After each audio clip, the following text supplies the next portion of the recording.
मैत्रिणींनो, कशा आहात? अगदी मजेत ना? मी पण तर चला तर मी माझ्या लाडक्या मैत्रिणींसाठी घेऊन आलेले आहे.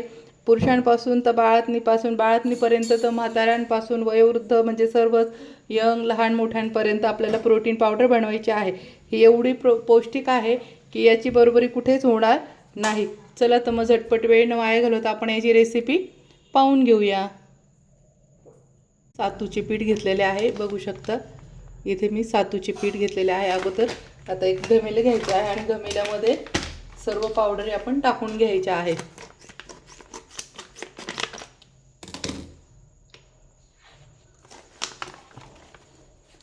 आता हे सातूचं पीठ घेतलेलं आहे. तसं मी पूर्ण साहित्य यादी पण देणार आहे. तुम्हाला नाही लक्षात आलं तर फक्त मी कशी पावडर बनवते प्रोटीनची ती बघून घ्या आणि साहित्याची यादी मी पूर्ण देते, त्याच्यामुळे मग तुमच्या लक्षात येईल. सातूचे पीठ पूर्ण टाकून घेतले आहे.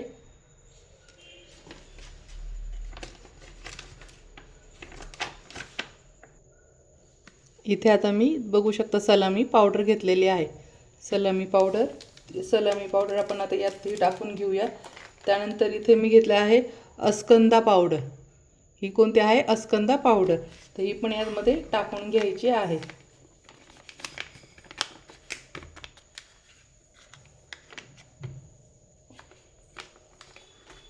त्यानंतर इथे मी शंखपुष्प पावडर घेतलेली आहे, बघू शकता. शंखपुष्प पावडर आहे ही, तुम्हाला जवळून दाखवते. शंखपुष्प पावडर घेतलेली आहे, ही पण आपण यात टाकून घ्यायची आहे. त्यानंतर इथे आता मी कवच बी पावडर घेतलेली आहे, बघू शकता. इथे मी कवच बी पावडर घेतलेली आहे. आता ही पण आपण यात टाकून घ्यायची आहे. त्याच्यानंतर इथे मी खारीक पावडर घेतलेली आहे, ती पण आपण यात टाकून घ्यायची आहे.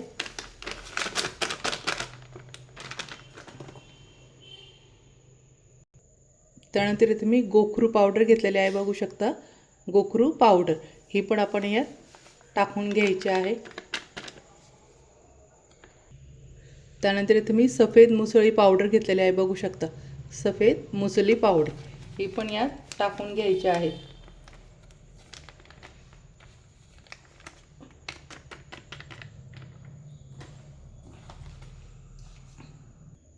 आता सगळ्यात महत्त्वाचं इथे पाहून घेऊ शकता ते इथे आपण शतावरी पावडर घेतले. शतावरीने आपण जे बाळाला दूध पाजतो वगैरे इतकं छान घट्ट दूध येतं आणि बाळाची पण तब्येत खूप छान सुधारते. बाळ खूप छान ग्रोथ करतं. बाळाला दुधातून सगळं शतावरी वगैरे आईच्या दुधातून भेटतं आणि बाळातनीसाठी किंवा 4-5 वर्ष पण झालेले असेल डिलेवरीला हे शतावरी वगैरे पावडर घेतो तर आपलं पूर्ण शरीर भरून निघतं. त्याच्यानंतर इथे मी घेतलेले आहे पंजाब मूळ, बघू शकता. पंजाब मूळची ही पावडर आहे, ही पण यात टाकून घ्यायची आहे.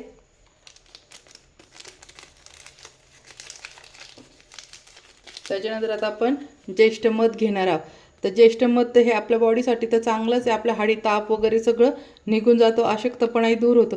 पण जे बाळ फिडिंग करत आहे तर त्या बाळाला पण समजा हाडी ताप वगैरे येतो, सर्दी कफ होत राहतं किंवा आई जास्त पाण्यात काम केलं किंवा पाण्यात हात राहिले तर बाळाला सर्दी कफ होतो किंवा बारीक ताप येतो. तर त्यावेळेस ही ज्येष्ठ मध पावडर आपण जेव्हा 1.5-2 वर्षाचं बाळ होतं तर त्याला आपण मधामध्ये पण एक चुटकी फक्त दिलं तर हाडी ताप निघून जातो. 3 वर्षाच्या 5 वर्षाच्या सगळ्या मुलांना चालतं. जसं जसं वय वाढतं तर थोडी थोडी पावडर वाढवायची आणि आपल्या मोठ्यांना पण अर्धा चमचा पावडर 1 चमचा मधामध्ये जर कालून पिलं तर कसाही हाडी ताप असो तर तो निघून जातो. तर आपण ही पण पावडर त्याच्यात टाकणार आहोत. बाळातनीचं अंग, कारण की समजा पाण्यात हात वगैरे पण नाही घातला, काहीच नाही घातलं तरी पण बाळातनीला थोडी कणकण वगैरे चालूच असते. त्याच्यानंतर बाईचं सिझर झालं तर आपल्याला थंडी ताप किंवा असं अंग दुखणं, झोपून झोपून सुद्धा आपल्याला काही वेळा त्रास होत राहतो. त्या सिझरमुळं आपल्याला टाकी जेव्हा दुखतात तर आपल्याला थोडासा नॉर्मली काही वेळा बारीक हाडी ताप पण असतो. त्याच्यामुळे हे खूप शरीराला चांगले. त्याच्यानंतर आता इथे आपण घेणार आहोत शेवग्याची पावडर. शेवग्याच्या पावडरीचे तर सगळ्यांनाच खूप फायदे माहिती. हाडांना भरून काढण्यासाठी, बाळातनीचे टाके भरून काढण्यासाठी शेवगा पावडर ही खूप छान कॅल्शियमचं काम करते. त्याच्यामुळे आपण ही सुद्धा टाकून घ्यायची आहे. दवाखान्यात पैसे घालण्यापेक्षा माझं तर हेच म्हणणं आहे की आपण असे प्रोटीन आयुर्वेदिक पावडरही घरात जर पिलो तर खूप छान, बाळासाठी बी चांगलं असतं आणि आईसाठी पण खूप छान असतं. आता अजून बाकीचे पावडर दाखवते तुम्हाला. आता इथे आपण डिंक पावडर घेणार आहोत. बघू शकता डिंक पावडर ही कमरेसाठी, हाडेसाठी सगळ्यांनाच माहिती. डिंक पावडर आपण बाळंतपणातही ना अशी पण खूप खातो.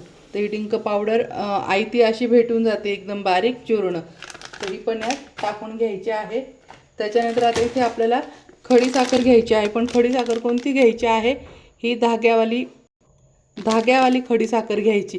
खडीसाखरमध्ये खूप प्रकार आहे, पण आपल्याला ही धाग्यावाली मिश्री म्हणायचं आहे. जिथून पण आपण हे आयुर्वेदिक दुकानातून सामान आणणार आहोत. मी तुम्हाला फोडून दाखवते. हे असं नाव येतं, बघू शकता, खडीसाखर धागा. ही धाग्यावाली आहे, बघू शकता. धाग्यावाली खडीसाखर अशी असते. आपली खडीसाखर जी असते ते तुम्हाला तर माहितीच आहे कशी असते, पण ही धाग्यावाली खडीसाखर आहे. ही अशी लांब लांब असते, बघू शकता. ही बाळातणीसाठी एवढी उपयोगी, एवढी.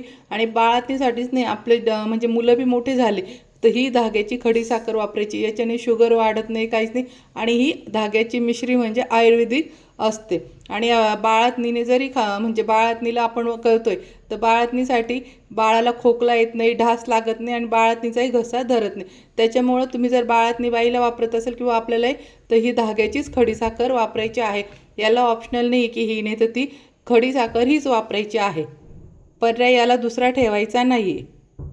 ही आता मिक्सरला बारीक थोडीशी आपण कशाने तरी मुसळीने किंवा कशाने तरी कुटून आणि मिक्सरला बारीक पावडर करून घेणार आहोत. आता तुम्हाला सगळ्यात महत्त्वाचे सामान दाखवते मी. आता यात काय काय घेतलेलं आहे बघू शकता. इथे आता फुटाणे घेतलेले आहे. आपण सत्तूचं पीठ घेतलं आहे, पण तरी पण फुटाणे पण घ्यायचे आहे. हे काळेच घ्यायचे आहे, काळ्या पाठीचे. त्याच्यानंतर इथे मी अक्रोड घेतलेले आहे.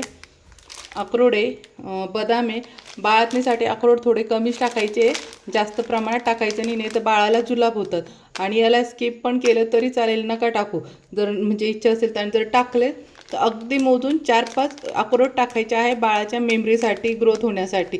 तर लक्षात ठेवा, जास्त अक्रोड टाकायचे नाही. यातले फक्त 5-6 एवढ्या सामानाला टाकायचे आहे. का की बाळाच्या मेमरीसाठी छान. त्याच्यानंतर बदाम घेतलेले आहे, जर्दाळू पण घेतलेले आहे. त्याच्यानंतर इथे मी चारोळी घेतलेली आहे, काजू पण घेतलेले आहे. इथे आपण मगज बी घेतलेली आहे. त्याच्यानंतर इथे सनफ्लॉवर सीड घेतलेले आहे, सूर्यफूलच्या बिया. त्याच्यानंतर इथे आपण पंपकिन सीड पण घेतलेला आहे, ज्या हिरव्या डांगराच्या बिया. त्याच्यानंतर इथे मी चारोळे हे पिस्ता घेतलेला आहे. त्यानंतर हे सगळ्यात महत्त्वाचं बाळातणीचं किंवा आपल्या म्हणजे ज्यांचे मुलं मोठे पण झाले त्यांच्यासाठी हे कंबर कस आहे. ही कंबर कस म्हणजे कंबराला इतकी भरून काढते. जेव्हा डिलेवरी होती बाईची तर किती आपलं वय पण झालं त्याच्या खूप कंबर पेन होत राहतं, तर ही कमरेसाठी खास कंबर कस बी आहे. बीने अशी खड्यासारखी असते, बघू शकता. ही पण मिक्सरला बारीक करून याची पावडर करून घ्यायची आहे. याला कंबर कस म्हणतात.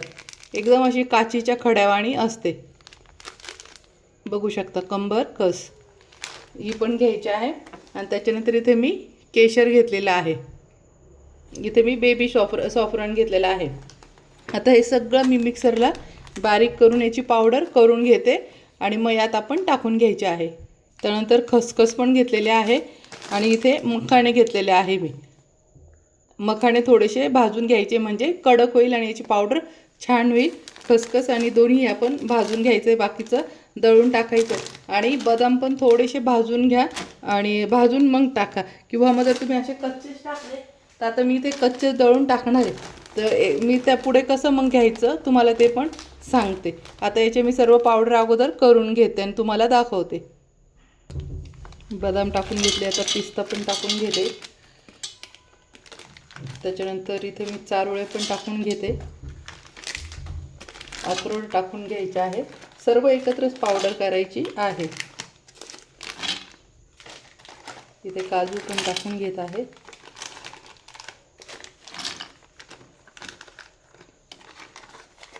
तर ते सूर्यफूलच्या बिया पण टाकून घेत आहे आणि पंपकिन सीड पण टाकून घेत आहे. आता हे सर्व मिक्सरला छान दळून घेते आणि याची पावडर बनवते. तर सर्व आपण यात टाकून घ्यायचं आहे. ज्यात काजू बदाम सगळं जे दळलं आहे तुम्हाला दाखवलं ते सर्व यात ओतून घ्यायचं आहे. आता बाकीचं सामान पण आपण फुटाणे वगैरे खडीसाखर यात दळून टाकून घ्यायचं आहे. आता आपण ही मिश्री अशी थोडीशी कुटून घ्यायची आहे.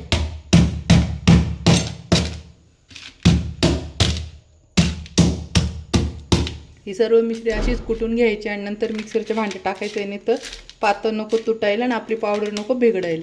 तर असं हे सर्व मी बारीक करून घेते. अशा पद्धतीने मी बारीक करून घेतलेली बघू शकता. आता आपण यामध्ये अगोदर फुटाणे टाकून घ्यायचे आहे. अगोदर खसखस टाकून घेऊया.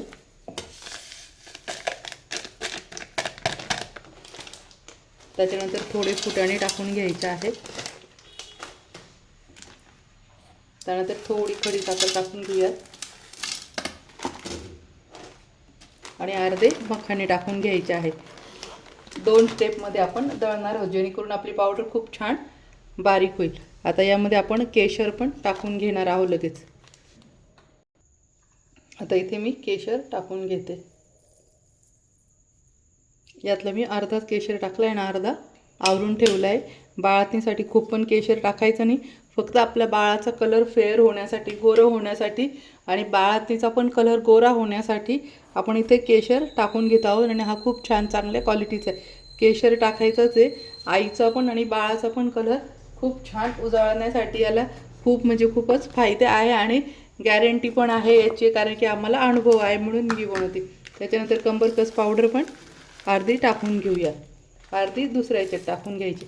बघू शकता मी तुम्हाला आता फोडला आहे, दाखवते पण कशी असतं बघू शकता. काचीसारखी चमकते एकदम. याला कंबरकस म्हणतात. आता हे पण मिक्सरला दळून याची पावडर करून घेते. इथे मी मिक्सरला दळून घेतले. आता ही पावडर सर्व यात टाकून घ्यायची आहे.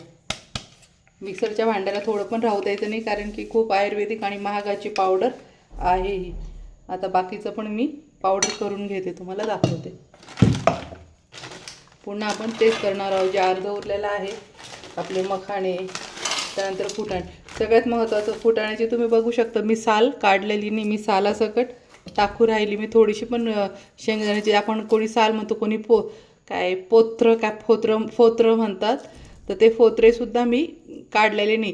तर आपल्याला ही जी आहे फुटाण्याची साल काळ्या पाठीची, ही पण राहू द्यायचं आहे, कारण की याच्यामध्ये खूप कॅल्शियम आहे आणि फायबर पण आहे. तर ही पण आपल्याला तशीच ठेवायची आहे. त्यानंतर आपलं उरलेलं कंबरकस पण टाकून घ्यायचं आहे. खडीसाखर टाकून घेते. 2 भागात दळायचं, म्हणजे जेणेकरून छान पावडर तयार होते. आता हे मिक्सरला बारीक करून घेते. उरलेली पण आपण दुसऱ्या स्टेपमध्ये दळून घेतलेली ती पण पावडर यात टाकून घ्यायची आहे सर्व. आता हे सर्व आपण एकजीव करून घ्यायचं आहे. एकत्र सर्व कालून घेऊया.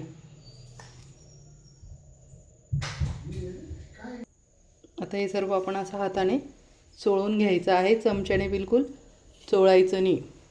हाताने जर चोळलं तर सगळी पावडर एकमेकाला मॅश होऊन चांगला कलर येतो आणि छान पण होते आणि सगळं मिसळलं जाते. अशा पद्धतीने आता आपण हाताने सगळं चोळून घ्यायचे आहे. अशा पद्धतीने सर्व छान मिक्स करून घेतलेले आहे.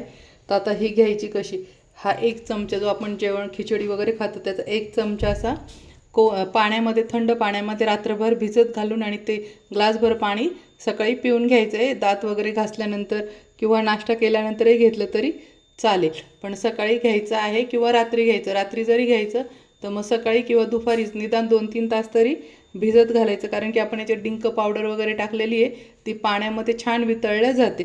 तर फक्त 1च चमचा एवढीच पावडर घ्यायची आहे, जास्त घ्यायची नाही. एवढा 1 चमचा फक्त घ्यायची आहे. दिवसातून एकदाच घ्यायची आहे. तर चला, तर मग भेटूया अशाच नवीन नवीन रेसिपीमध्ये. मैत्रिणींनो, कशी वाटली माझी रेसिपी? आवडलं असेल तर माझ्या चॅनलला लाईक करा, सबस्क्राईब करा आणि शेअर करा. तोपर्यंत मस्त खा आणि मस्त राहा आणि भेटूया अशाच नवीन नवीन रेसिपीमध्ये. तोपर्यंत बाय बाय.